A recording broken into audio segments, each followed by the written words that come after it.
प्रतीक पाटील यांच्याबरोबर माझे संबंध अत्यंत चांगले होते आणि प्रतीक पाटील यांच्याकडे माझ्याकडे ऍडिशनल पीएस आहे प्रतीक पाटील, ते राजकोटचे आहे, गुजरातचे आहे.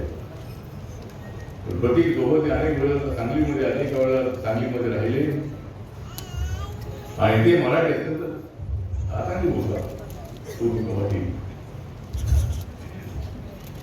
तर या ठिकाणी म्हणजे विशाल हे अपक्ष खासदार नाही, हे सर्व पक्षी खासदार आहे.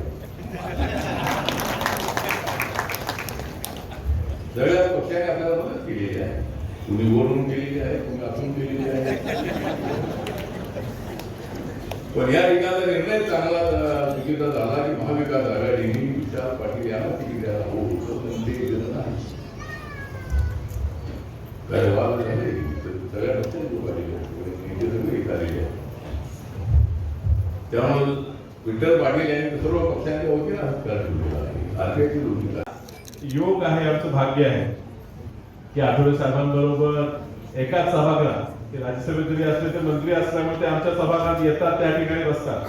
आमचं नशीब, आमचं योग की एकाच सभागृहात आम्हाला बसायला मिळेल.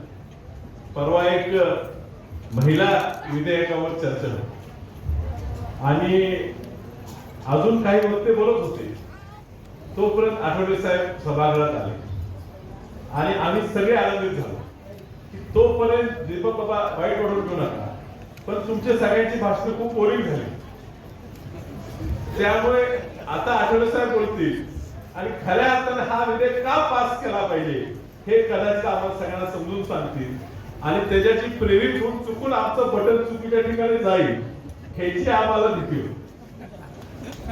आणि साहेब बोलायला उभारला तोपर्यंत मोदी साहेब आल्यामुळे बाकी सगळी भाषणं रद्द झाली आणि त्यामुळे त्यांना त्यावेळेला ह्या विषयावर बोलू दिलं. आणि म्हणून बाबा तुम्हाला जर वाटत असेल का तुमचं विधेयक पास झालं नाही, तर जो सगळ्यांना पटवून सांगू शकत होता त्याला तुम्ही बोलून दिलं. आता पक्षाचे डोळे बाहेर ठेवले तरी कसा अंगात असते ते कमी होत नाही.